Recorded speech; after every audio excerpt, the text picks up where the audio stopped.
우리 같이 하나님 말씀을 보겠습니다. 오늘은 좀 말씀이 복잡한 것 같지만 네 구절이 되겠습니다. 자, 먼저 마태복음 26장 33절, 26장 74절, 27장 5절, 27장 24절 이렇게 총 4절을 읽도록 하겠습니다. 자, 제가 봉독하겠습니다. 베드로가 대답하여 이르되 모두 주를 버릴지라도 나는 결코 버리지 않겠나이다.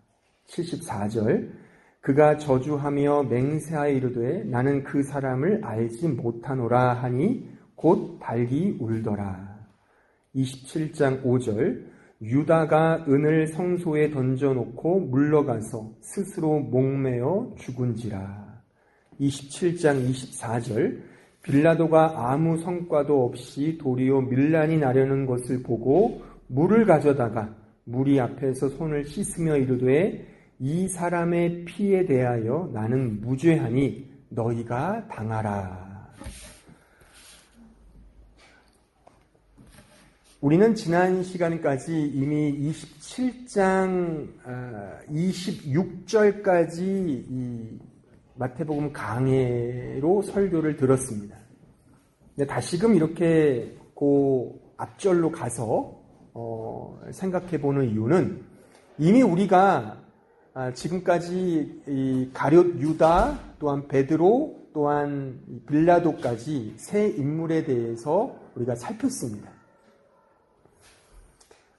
이제 각자 이제 개별적으로 소위 말해 각계전투하듯이 세 인물을 살폈는데 오늘 다시 한번 이제 종합적으로 이 세 인물을 좀 주시하면서 조금 더 중요한 교훈을 우리가 좀 얻기 위해서 다시 한번 요 베드로, 가룟 유다, 빌라도 이 세 사람에 관련된 그런 핵심적인 구절을 제가 본문으로 선정한 것입니다.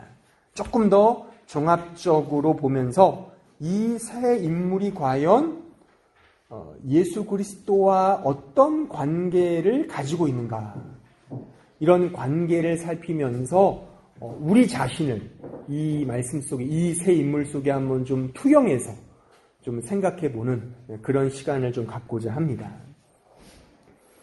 제가 좀 전에 기도할 때 말씀드렸듯이 오늘은 종려주일입니다. 이 종려주일은 예수님께서 가장 낮은 이 나귀 새끼를 타고 예루살렘으로 입성하는 그 날을 기념하는 주일을 바로 이 종려주일이라고 합니다. 또한 오늘부터 시작해서 한 주간 동안 이제 고난주간이 이제 시작이 되는 거죠. 그래서 이제 금요일날, 돌아오는 금요일날 예수께서 십자가에 골고다 언덕에 세워진 십자가에서 죽으시고 그 3일 뒤인 주일날 부활하시는 그런, 어떻게 보면 우리 기독교 절기 가운데 가장 의미 있는 그런 절기를 지금 우리가 보내고 있습니다. 자, 그러면 우리는 이런 질문을 던질 수 있죠. 왜 주님은 십자가를 지셔야 했는가? 지금 우리가 이 마태복음 설교를 들으면서 제가 계속해서 던지는 질문입니다. 왜 주님은 십자가를 지셔야 했는가? 이런 질문을 던지는 사람은 아마도 그 십자가에 대해서 절실하게 생각하는 사람이 아닐까. 만약 십자가에 대하여 별로 그렇게 그 십자가의 필요성에 대하여 생각하지 않는 사람들은 주님이 뭐 죽든 죽지 않든 별 자신의 삶과는 별 상관이 없을 것입니다. 여러분들은 어떠십니까? 여러분들은 과연 오늘 제가 이 설교의 제목으로 선정했듯이 십자가는 나에게 절실한가? 정말 여러분들의 인생 속에, 지금의 현 삶 속에 십자가는 정말 절실하냐 이거죠. 절실하다라는 이 단어의 뜻을 아시죠? 아주 절절하고 사무친다는 뜻입니다. 그렇게 그 십자가에 대하여 그런 필요성을 느끼고 있는가? 자, 이런 나름의 문제 제기를 하면서 다시 한번 오늘 이 세 인물을 좀 종합적으로 적용 관점에서 좀 생각해 보고자 합니다. 먼저 우리 가룟 유다를 잠깐 생각해 보면 우리 27장 5절의 말씀을 보시면 유다는 가룟 유다를 말합니다. 유다가 은을 성소에 던져놓고 물러가서 스스로 목매어 죽었다 되어 있습니다. 여기에 은은 예수님을 팔아 넘기고 받은 은 30을 말합니다. 그러니까 예수께서 붙잡히시고 고문을 당하시는 걸 보면서 가룟 유다의 마음, 그 양심상 가책을 느꼈겠죠. 그래서 다시금 그 돈을 들고 그 종교 지도자를 찾아가서 물립시다 그런 겁니다. 물립시다.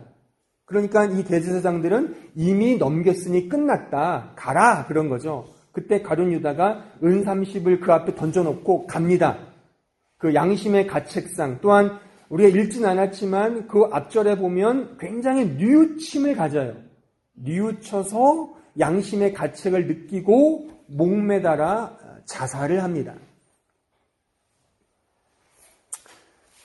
일단 이 가룟 유다는 주님을 믿지 않았습니다. 대신에 자기 자신을 믿었던 사람입니다. 주님이 이루실 나라에 대해서는 별로 관심이 없었습니다. 그는 단지 주님을 따라다니면서 주님이라는 그 아주 능력 있는 사람이 향후 건설할 그 나라에 관심이 많았습니다. 그러니까 어떻게 보면 이 가룟 유다는 시대를 읽는 해안이 있었다고 말할 수 있겠죠. 매우 똑똑한 사람이었습니다. 자기를 의지한 만큼 그만큼 지혜도 있었고 지식도 있었던 사람이었습니다.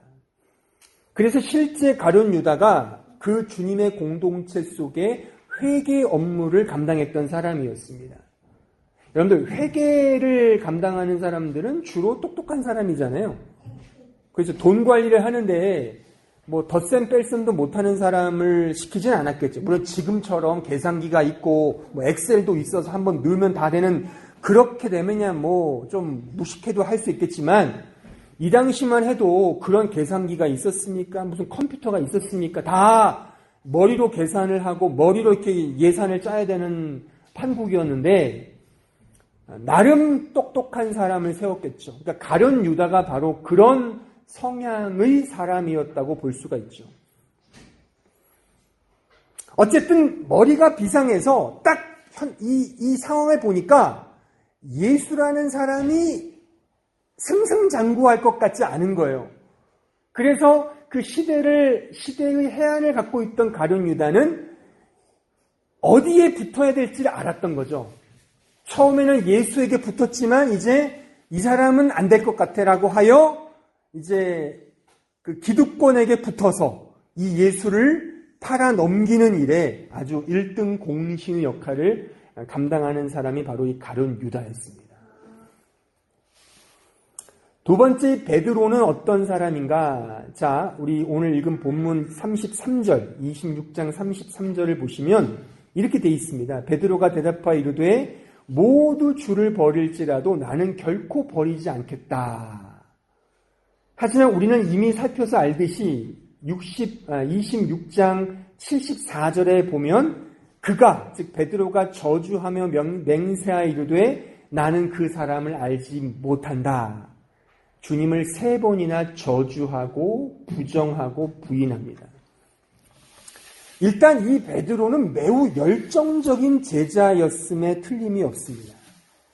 주님의 동선에, 주님의 행동 범위에 언제나 베드로는 있었습니다. 이렇게 말할 수 있겠죠. 그는 매우 행동파 제자였고 열정이 있었고 열심히 있었던 사람이었습니다. 아주 열렬한 그런 실천가였다고 말할 수 있겠죠.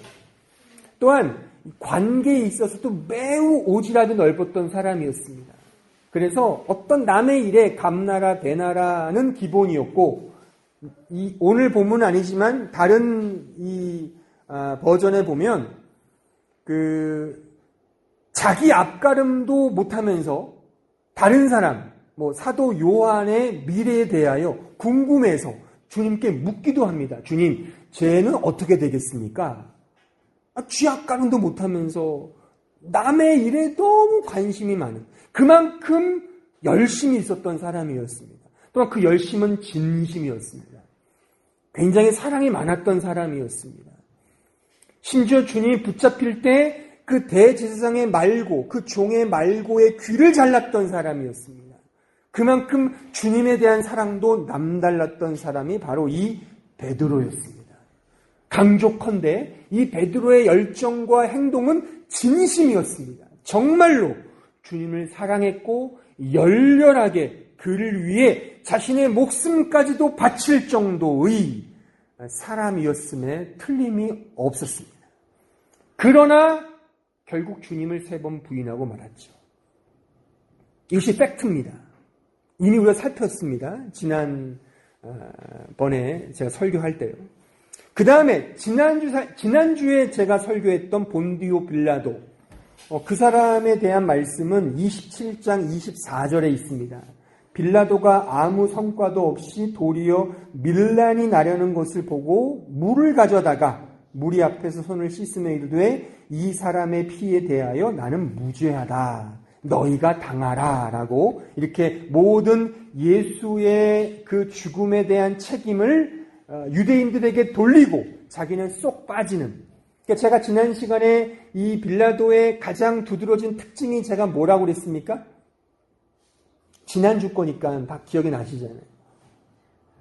물론 망상의 은사들이 있으시니까 잊어버리셨겠지만 이 현실주의자라고 그랬잖아요. 매우 현실적인 사람이었잖아요. 그러니까 이 빌라도는 매우 현실적인 사람이었습니다.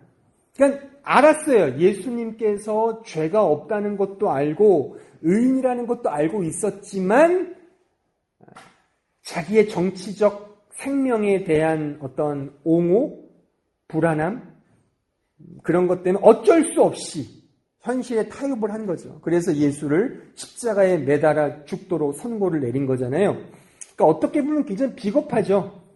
사실 현실주의자들이 비겁한 거 사실이잖아요. 그러니까 현실적 입속은 다 챙기고 현재의 어려움은 교묘히 피하는 매우 처세술에 능한 사람들이 현실주의자잖아요. 하지만 오늘날에는 이런 사람들이 그 모든 강연의 1등자들이죠. 이렇게 잘해야, 처세술에 능해야 살아남잖아요. 그러니까 강자가 살아남는 게 아니라 살아남는 자가 강자라면서요. 그러니까 살아남기 위해서 눈치를 잘 봐야 돼요. 회사에 들어가서도 학교에 가서도 어느 단체에서나 다 이렇게 좀 이렇게 저렇게 하는 사람들이 사실 잘 살아갑니다. 그러니까 이 빌라도가 그런 케이스였죠. 그러니까 어쨌든 빌라도는 매우 현실적인 사람이었다 이거죠. 자, 그러니까 지금 제가 세 사람의 인물을 아주 간단하게 제가 총평을 했는데요. 다시 한번 정리를 하자면 가룟 유다는 자기 자신을 의지했던 사람이었습니다. 그러니까 스스로 목매어 죽잖아요. 그러니까 오늘 본문은 아니지만 뉘우쳤다 그랬어요. 근데 뉘우친 게 베드로가 통곡하면서 주님 잘못했습니다라고 하는 회개랑은 다르죠. 이 가룟 유다의 뉘우침은 자기 자신의 잘못에 대한 자기 스스로의 가책인 거예요. 그러니까는 매우 일반적이고 보편적인 인간의 가장 이상적인 모습이죠. 그러니까 쉽게 말하면 예수를 믿지 않는 사람들, 하나님의 존재를 믿지 않는 사람들은 다 대부분이 가룟 유다에 속합니다. 자기 자신을 믿죠. 자기 자신의 지혜를 믿습니다. 자기 자신의 힘을 믿습니다. 자기 자신의 경험을 믿습니다. 자기 자신의 백그라운드를 믿습니다. 어떤 영적인 존재, 하나님, 주님을 믿는다. 싫어. 보이지 않는 신을 내가 왜 믿어? 그런 거죠. 그러니까 스스로 목매는 것도 뭐예요? 내 잘못은 내가 책임지겠다 이거죠. 굉장히 멋있죠. 그러니까 보편적인 관점에서 보면 매우 이렇게 나름 존경할 만한 사람이기도 해요. 왜요? 잘못을 저리려도 뺀질나게 살아가는 사람 있잖아요. 끝까지 살아가잖아요. 막 자기 목숨 구차하게. 그런 사람보다는 아주 쿨하게 나 잘못했어. 딱 죽는 거 얼마나 멋있습니까? 그러니까 세상적으로는 존경받을 수 있지만 그러니까 신앙적으로 보자면 이것은 하나님을 의지하는 사람이 아닌 거죠. 자기 자신을 믿었던 사람이죠. 그런 의미에서 이런 사람들을 저는 이렇게 말하고 싶어요. 이성주의자 혹은 이상주의자라고 할까요? 그러니까 자신의 창조주 하나님을 인정하지 않고 자기 자신의 지혜와 힘과 능력을 의지하는 매우 일반적인 사람. 그게 신앙적으로 보면 이상적인 거죠. 매우 이상적인 거죠. 또한 이성적이고 합리적인 사고를 가지고 신앙생활을 하는 사람들이죠. 대부분의 예수 믿지 않는 사람들이 다 여기 부류에 속한다고 판단할 수 있죠. 예수를 믿는 사람들 중에도 있을 수 있죠. 뭐 그냥 겉으로 종교는 그냥 렐리기온을 정해야 되니까 그냥 기독교를 믿지만 실제 그건 종교일 뿐이고 모든 판단은 다 자신의 생각, 자신의 의지와 자신의 힘으로 모든 것들을 판단하는 그런 경향. 이런 경향을 가진 부류가 바로 이 가룟 유다라고 말할 수가 있습니다. 이성주의자, 이상주의자, 합리주의자라고 말할 수 있죠. 베드로는 행동파 실천가였습니다. 그러니까 행동주의자였어요. 열심이 있었고 능력도 있었지만 그 열심을 지켜낼 만한 실력은 없었다고 제가 지난번 베드로를 설교할 때 제가 진단을 내렸습니다. 이것을 쉽게 말하면 열심히 행동을 하지만 정작 알맹이가 어설픈, 알맹이가 없는 실천주의자 베드로라고 한마디로 정의 내릴 수 있겠습니다. 그러니까 좀 우스운 예로 장례식장에 가서 실컷 울고 나서 옆 사람에게 누가 죽었어요? 라고 묻는 것과 똑같죠. 그러니까 내용이 없는 거죠. 알맹이가 없어요. 그러니까 이런 신앙의 특징은 진심이 행동에 제한을 받는다는 사실을 간과합니다. 내가 아무리 진심이 있다 하더라도 내가 하는 행동에 제한을 받을 수밖에 없습니다. 인간은 이럴 수밖에 없습니다. 그러니까 사실 내가 행동하는 것이 결국에는 진심이 돼버려요. 원래 있었던 오리지널 진심이 내가 행동하는 것으로 뒤바뀌어진다니까요. 이것이 예전에 그 프란시스 베이컨이 했던 동굴의 우상입니다. 내가 한 행동, 내가 한 경험이 진짜라고만 생각하죠. 그러니까 보세요. 옛날에 그 히틀러의 나치 정권이 게르만 민족의 우월성을 내세워서 정권을 잡았잖아요. 근데 그거는 상당히 옳은 생각이죠. 그런데 결국 세계대전을 일으키고 유태인 600만 명 가까이의 그 목숨을 중요하게 여기지 않은, 그러니까 알맹이가 없는, 내용이 없는 행동은 무지막지한 무기가 될 수 있다는 사실을 기억을 해야 됩니다. 그러니까 결국 내가 행동하는 그것이 진심이 되어버린다고 하는 이 문제. 우리는 그렇거든요. 사실 모름지기 인간은 내가 어떠한 행동을 하든 그 행동에 대한 방어권을 발동합니다. 정당성을 유지하려고 합니다. 변명을 하려고 그러고요. 그것에 내가 한 행동에 편견을 가지려고 합니다. 자, 보세요. 제가 예전 20대 후반까지 저는 생선회를 한 번도 먹어보지 못했어요. 왜 그러냐면 제 어머니의 한마디, 회 먹으면 회충 생긴다. 저는 그래서 회충, 그 기생충이잖아요. 몸에 있는 그 회충, 얼마나 징그러워요. 무섭잖아요. 그래서 저는 그 어머니의 그 말에 어릴 나이에 회를 먹으면 회충이 생기는 거야. 근데 20대 후반쯤에 이제 제가 전도사로 이제 사역을 나가면서 제가 섬기던 그 부서의 부장 집사님이 한번 회식을 쐈어요. 일식집에 가서. 일식집이 회가 나왔겠죠. 딱 보는데 이거 먹으면 회충 생기는 거 아니야? 속으로 생각했지만 대접하는 그것에 한 점을 먹었죠. 제가 그때가 회의 첫 삽을 뜬 날이었습니다. 근데 먹었는데 그러니까 처음에 맛있다기보다는 그냥 괜찮았어요. 그래서 제가 그렇게 먹으면서 나 처음 먹어보는 거라고 하니까 옆에 있던 한 집사님이 그래요. 이거 먹으시면 돈 나가십니다. 이거 맛들리면 돈 나갑니다. 그러는 거예요. 저 그때 그게 무슨 말인지 몰랐는데 제가 나중에 이제 아빠가 되고 나서 제가 이런 생각이 들었어요. 그러니까 제 어머니가 하셨던 말, 회 먹으면 회충 생긴다는 말이 한편으로는 진심이지만 또 한편으로는 선의 구라였구나. 그렇습니다. 선의 구라구나. 그러니까 비싸니까 못 사주니까 그냥 이렇게 애둘러서 그렇게 말하는 것이 아닌가라고 저는 이제 아빠가 된 지금 마당에 드는 생각입니다. 저희 어머니 생각, 제 생각이라 이거죠. 그러니까 실제 저도 그렇잖아요. 우리 모두가 이렇게 중국 어떤 음식점에 갔는데 막 소고기 먹고 싶은데 소고기 맛없어. 돼지고기가 왔다야. 돼지고기 시켜. 돼지고기. 근데 소고기 훨씬 비싸잖아요. 왜 비싸겠습니까?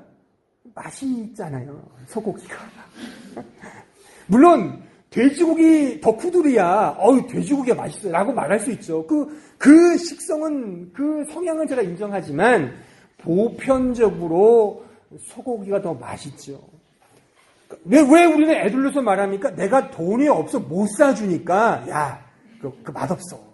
돼지고기가 더 소화 잘 되고 더 좋아. 이 요즘같이 먼지 많은 세상에는 이게 우리 목에 있는 먼지를 다 내리게 한데 막 그냥 후렴까지 붙어서 얘기하잖아요. 왜요?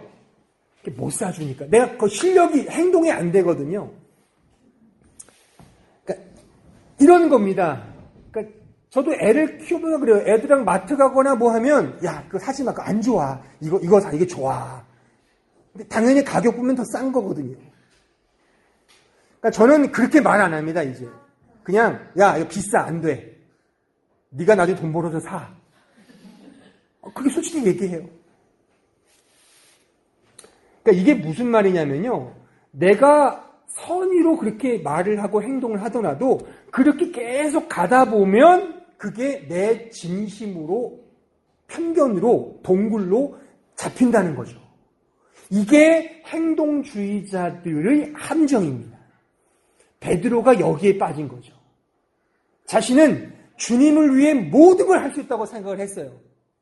그게 자기 착각이었죠. 그러니까 하나님에 대한 이해가 없이, 하나님에 대한 지식이 없이 자기가 생각하는 또 행동했던 그것이 전부라고 생각했던 오류에 빠진 거죠. 그래서 결국 자신을 과대평가하고 결국 주님을 3번이나 부인하는 자리까지 간 겁니다. 이게 행동주의자들의 약점일 수 있죠.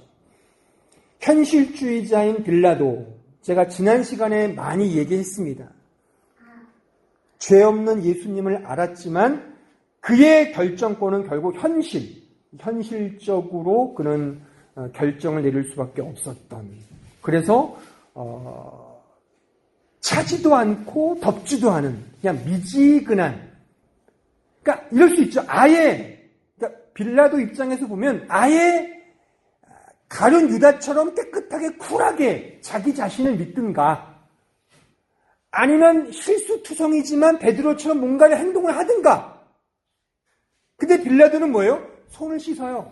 물 갖고 와. 손을 씻고서 난 책임 없어. 그러면서 유대인에게도 점수를 따고 예수님에 대한 책임도 전가시키는 매우 교묘한, 비겁한 이런 모습의 현실주의자 빌라도. 제가 어떤 주석책에 보니까 이 세 인물을 마태복음 13장에 등장하는 이 씨 뿌리는 자의 비유 아시죠? 거기에 등장하는 새 밭과 아주 교묘하게 연결을 시키는 그런 해석을 제가 보았습니다. 아주 매우 인터레산트했어요. 자, 우리 마태복음 13장에 한번 가보실까요? 13장 3절로 9절입니다. 자, 같이 읽어보겠습니다. 시작. 예수께서 비유로 여러 가지를 그들에게 말씀하여 이르시되 씨를 뿌리는 자가 뿌리로 나가서 뿌릴새 더러는 길가에 떨어짐에 새들이 와서 먹어버렸고 더러는 흙이 얇은 돌밭에 떨어짐에 흙이 깊지 아니하므로 곧 싹이 나오나 해가 돋은 후에 타서 뿌리가 없으므로 말랐고 더러는 가시떨기 위에 떨어짐에 가시가 자라서 기운을 막았고 더러는 좋은 땅에 떨어짐에 어떤 것은 100배, 어떤 것은 60배, 어떤 것은 30배의 결실을 하였느니라. 귀 있는 자는 들으라 하시니라. 여기 보면 길가, 돌밭, 가시떨기가 등장을 해요. 요 부정적인 세 밭이 결국 오늘 제가 설명한 가룟 유다, 베드로, 빌라도가 속한다 이거죠. 다시 말하면 가룟 유다는 길가고 베드로는 돌밭이고 빌라도는 가시떨기 밭이라 이겁니다. 연결된다 이거죠. 조금 더 이해를 돕기 위해 주님의 해석을 한번 봅시다. 우리 13장 18절로 23절 우리 같이 읽어보겠습니다. 시작. 그런즉 씨 뿌리는 비유를 들으라. 아무나 천국 말씀을 듣고 깨닫지 못할 때는 악한 자가 와서 그 마음에 뿌려진 것을 빼앗나니 이는 곧 길가에 뿌려진 자요 돌밭에 뿌려졌다는 것은 말씀을 듣고 즉시 기쁨으로 받되 그 속에 뿌리가 없어 잠시 견디다가 말씀으로 말미암아 환난이나 박해가 일어날 때에는 곧 넘어지는 자요 가시떨기에 뿌려졌다는 것은 말씀을 들으나 세상의 염려와 재물의 유혹에 말씀이 막혀 결실하지 못하는 자요 뿌려졌다는 것은 말씀을 듣고 깨닫는 자니 결실하여 어떤 것은 100배, 어떤 것은 60배, 어떤 것은 30배가 되느니라 하시더라. 좀 비슷하지 않습니까? 그러니까 길가는 뭐예요? 가룟 유다는 주님을 믿지 않았다고 제가 얘기했잖아요. 그러니까 복음의 씨앗이 길가에 떨어지면 아무 의미가 없는 거죠. 그냥 악한 자가 와서 먹어버렸다는 거잖아요. 이 악한 자를 영적으로 해석하면 자기 안에 있는 자신의 자존심일 수 있죠. 악한 죄성. 그러니까 복음을 들으면 주님을 믿으세요. 주님을 받아들이세요. 그러면 이런 길가와 같은 가룟 유다형은 그냥 튕겨나가는 거죠. 왜요? 이게 길가니까. 전혀 어떤 반응이 없습니다. 그러니까 정말 예수를 현재 믿지 않는 불신자들일 수 있죠. 어떠한 반응이 없어요. 그냥 튕겨나가는 겁니다. 돌밭. 씨가 떨어져요. 즉시 기쁨으로 반응을 해요. 그런데 반응을 해요. 뭔가 이렇게 액션을 취해요. 딱 거기까지인 거죠. 왜요? 뿌리가 얇다 이거잖아요. 뿌리가 없어요. 즉 하나님의 말씀에 대한 뿌리가 없는 거죠. 그러니까 베드로와 같은 케이스라고 말할 수 있죠. 가시떨기는 뭐죠? 그 빌라도와 같이 현실적 가시떨기. 말씀을 받고 뭔가 생각을 해요. 하지만 주님께서 주석해 놓으셨듯이 세상의 염려나 재물의 유혹에 흔들리고 결실치 못한다 이거죠. 세상의 염려와 재물의 유혹은 뭐죠? 현실적인 거잖아요. 뭐 먹고 살지? 뭐 입고 살지? 앞으로 어떻게, 내 진로가 어떻게 될까? 늘 염려투성이죠. 세상에 대한 염려, 현실적인 염려 때문에 복음은 받아들여요. 뭔가 알아요. 믿을 것 같아요. 근데 늘 갈등하고 범민하다가 현실의 장벽을 넘지 못하는 이게 가시떨기에 떨어진 밭과 같다라고 말할 수 있죠. 그러니까 이 이성적인 이 가룟 유다 같은 사람들은 자기 의존감이 강합니다. 그러니까 하나님을 믿지 않습니다. 그리고 내가 해야 될 책임을 강조합니다. 당연히 이건 보편 인간의 어떤 일반적인 성향이라고 말할 수 있죠. 근데 이것을 신앙적으로 조금 달리 좀 더 풀어서 설명을 드리자면 하나님의 존재는 믿어요. 그런데 하나님이 나의 삶에 간섭하시고 개입하셔서 이렇게 뭔가 특별한 손길로 인도하신다는 것에 대해서는 부정을 해요. 모든 것은 내가 책임지는 거야 라고 생각을 하는 거죠. 그러니까 하나님께서 이 우주 만물을 창조했다는 것은 인정을 해요. 설마 내가 원숭이의 자손은 아니겠지. 그런 너무 이 좀 끔찍한 것들을 상상할 수 없으니까 그나마 가장 건전한 창조론을 받아들일 수 있죠. 아, 어떤 위대한 신께서 이 우주 만물을 조화롭게 만들었구나. 거기까지는 인정을 하지만 우리의 삶 속에 하나님이라는 분이 계속 개입하고 이렇게 간섭해서 나를 더 선하게 인도한다라고 하는 사실에는 부정적입니다. 그냥 내 삶은 내가 알아서 하는 거야. 내가 책임지는 거야. 이렇게 자기 의존적인 삶을 살아가는 사람들이 바로 이 이성적인 사람들입니다. 가룟 유다와 같이. 근데 이렇게 생각하는 부류가 있었어요. 역사적으로도. 그러니까 영국의 이신론이라고 하는 데이즘이라고 하는 어떤 신학 사상이 있었거든요. 그게 18세기에 등장한 신학 사조인데 그 이신론이라고 하는 건데 이게 뭐냐면 지금 제가 설명한 그대로입니다. 하나님께서 역사를 이 세상을 창조한 것은 믿지만 하나님의 특별한 계시를 믿지를 않아요. 모든 것은 다 우리의 이성과 합리적 사고로 움직인다고 보는 거죠.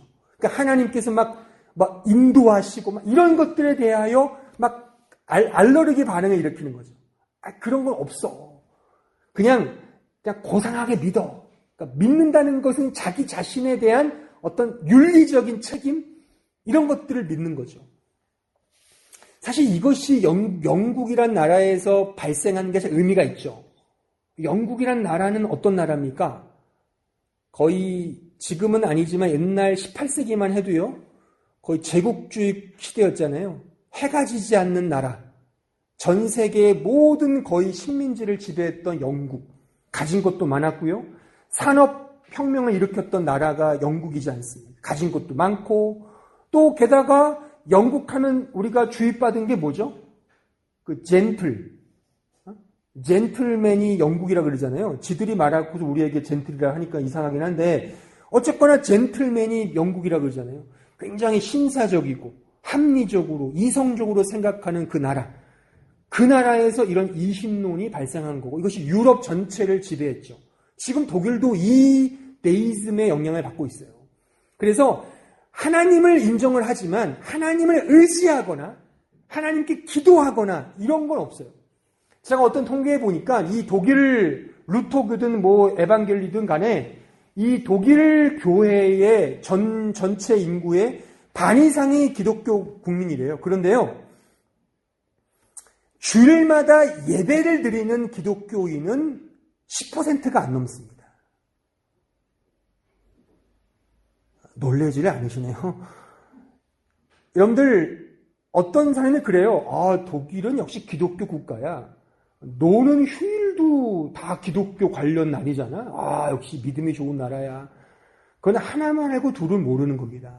여러분들 우리나라가 개천절을 지킨다고 당구를 믿습니까? 똑같은 겁니다.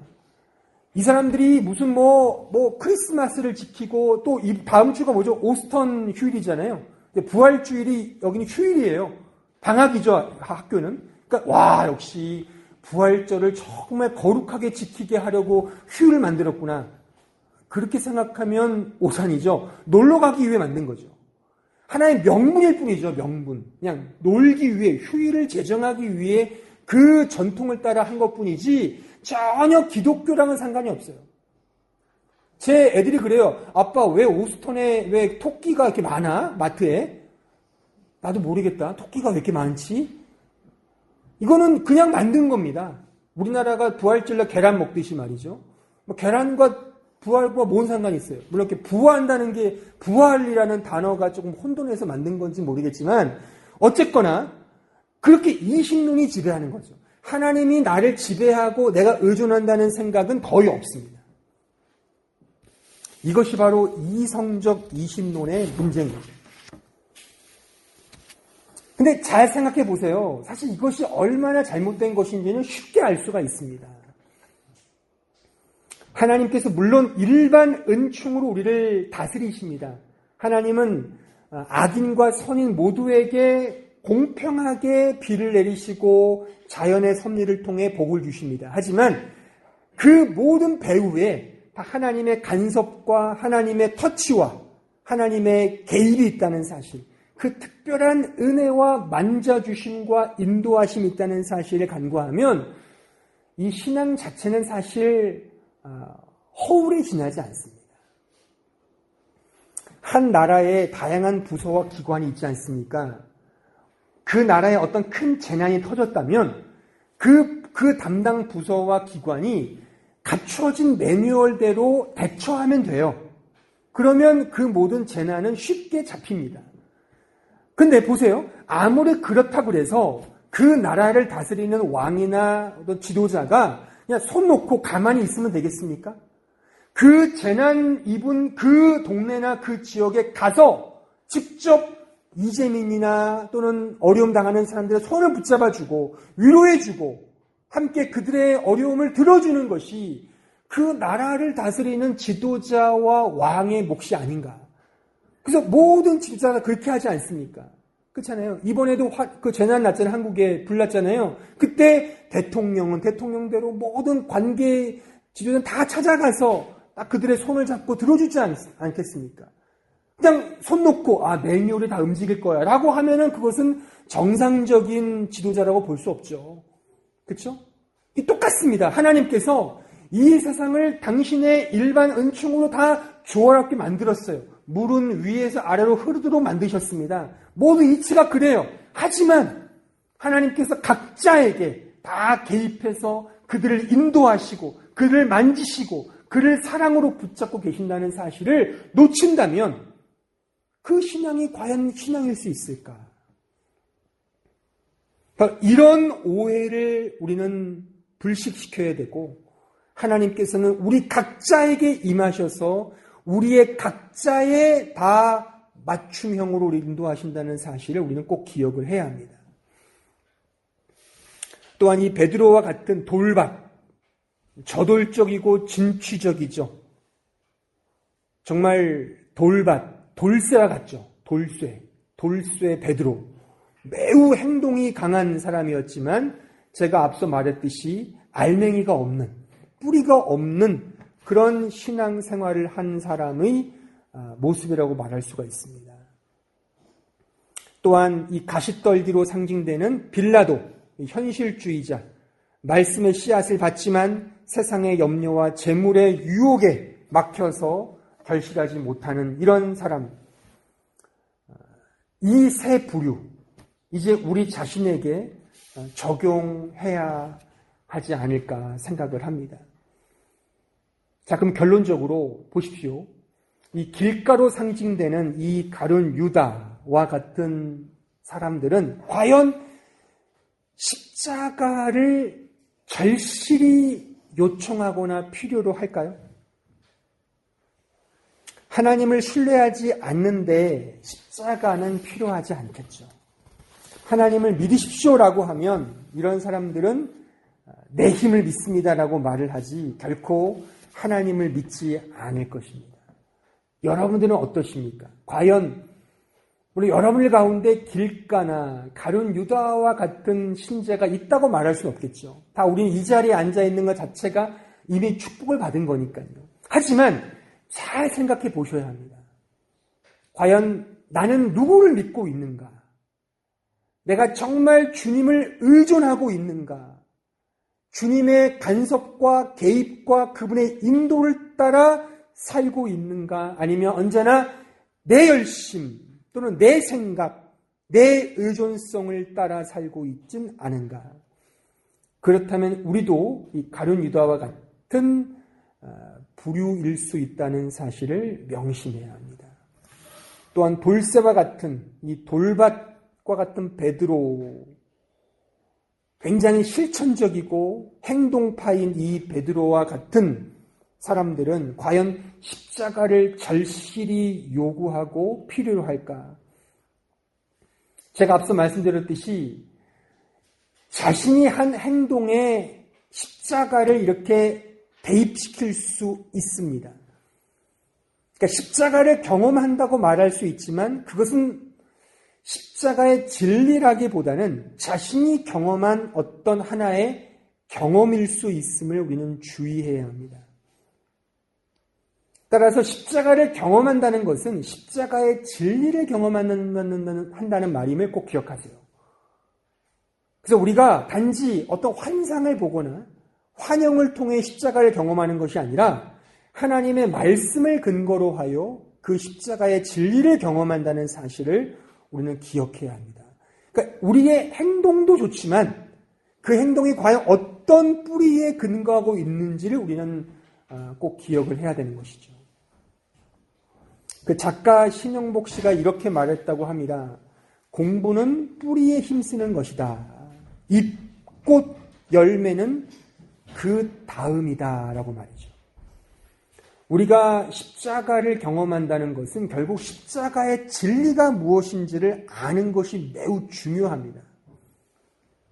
또한 그 십자가 진리를 배운다는 차원에서 공부는 망치와 같습니다. 누가 한 말처럼 공부는 망치와 같다. 갇혀있는 생각의 틀을 깨트리는 것이다 이거죠. 그러니까 여러분들이 행동하는 것에 여러분들이 갖고 있는 진리를 맞추시면 아전인수가 될 수 있습니다. 그래서 안 되고 객관적이고 실체인 그 말씀 앞에 겸손히 서려고 하는 자세를 견지해야 합니다. 그렇지 않다면 우리는 모두가 다 이 돌쇠와 같이 열렬하게 행동적으로 실천적으로 주님을 사랑한다 고백하지만 그 고백이 무색할 정도로 결국 내 틀에 잡혀있는 내 동굴에 잡혀있는 그 신앙의 진심은 결국 실패할 수 있다는 사실을 기억하셔야 합니다. 제가 예전에 사역할 때 중등부 사역할 때 그 교사 중에 어떤 자매가 있었는데 그 자매는 매우 열정적인 자매였어요. 정말 주님을 정말 사랑하고 막 엄청나게 사역에 열심히 했던 자매인데 주일날 집에만 가면 그게 운대요. 왜 우냐 물어보니까 공허하다는 겁니다. 뭐가 공허하냐? 그냥 공허하대요. 우울증이 있는가 보죠. 그러니까 저는 그렇게 진단을 합니다. 그러니까 자기 열심에 취할 수 있거든요. 베드로처럼. 그런 것이 물론 행동도 중요하지만 그 이전에 내가 하나님의 말씀의 진리를 통해 더 깨어지고 더 끊임없이 이렇게 배우고 나아가는 그런 그 자체의 실천이 필요하지 않겠는가. 또한 가시떨기로 대변되는 이 빌라도, 현실주의자 빌라도 같은 사람은 과연 십자가를 절실히 필요로 할까?